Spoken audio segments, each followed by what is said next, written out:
नाज़रीन, मैं हूं जाहिद अब्बास नकवी और आप देख रहे हैं हमारा सोशल मीडिया चैनल। आपसे रिक्वेस्ट है कि हमें सब्सक्राइब करें और अपने कमेंट से ज़रूर आगाह करें। नाज़रीन, पाकिस्तान और अफ़गानिस्तान ने अब एक नुक्ते पे आमादगी ज़ाहिर की है और वो नुक्ता है कि बातचीत को आगे बढ़ाया जाए। अफ़गानिस्तान की जानिब से जो उनके तर्जमान हैं तालिबान के, उन्होंने कहा कि हम मज़ीद कशीदगी नहीं चाहते। पाकिस्तान की डिमांड्स को हम जायज़ा ले रहे हैं, देख रहे हैं और हो सकता है कि with the passage of time हम अपनी तरफ से तमाम मुमकिन कोशिश करेंगे ताकि पाकिस्तान के साथ मजीद कशीदगी ना बढ़ाई जा सके। दूसरी जानिब से पाकिस्तान का जो दफ्तर खारजा है, उसने भी एक ऑफिशियल स्टेटमेंट में ये कहा है कि जंगबंदी पे अमल किया जाएगा और ये जो बातचीत का दौर है इसको कंटिन्यू रखा जाएगा। तुर्की और कतर ने, नाजरीन, दोनों ममालिक ने इस बात पर जोर दिया कि पाकिस्तान और अफगानिस्तान दोनों हमसाया बरादर ममालिक हैं, तो दोनों को चाहिए कि बातचीत के जरिए अपने मामलात को आगे बढ़ाए। इमरान खान का भी यही कहना था और KPK की जो हुकूमत है वो भी यही कहती है कि जितने भी मामलात हैं अफगानिस्तान के साथ, उनको बाकायदा बातचीत के जरिए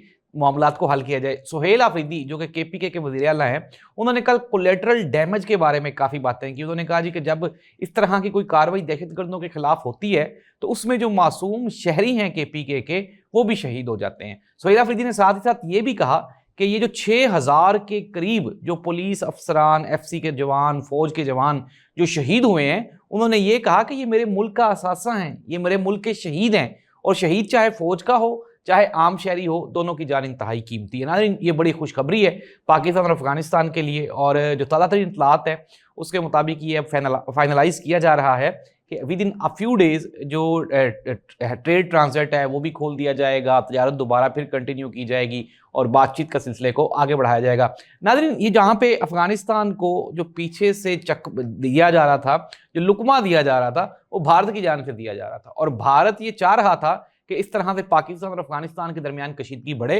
और इस कशीदगी के को वो फ़ायदा उठाते हुए वो अपने कोई मकासद हासिल कर लें। लेकिन नाज़रीन, ट्रंप ने भारत को ना सिर्फ एक्सपोज किया पूरी दुनिया के सामने, और कभी वो 7 तैयारे, कभी वो 7 बिल्कुल ब्रांड न्यू तैयारे, 7 राफेल, ये कह कर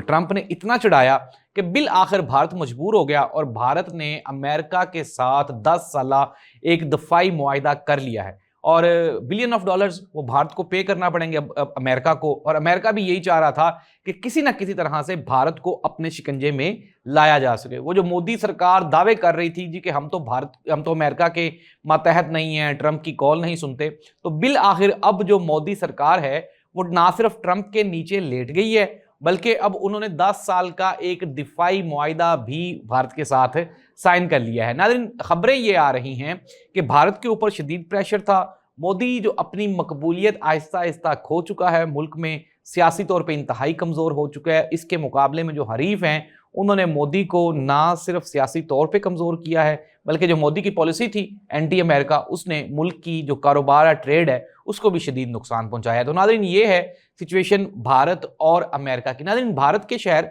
मुंबई में रोहित आर्या नामी एक शख्स है,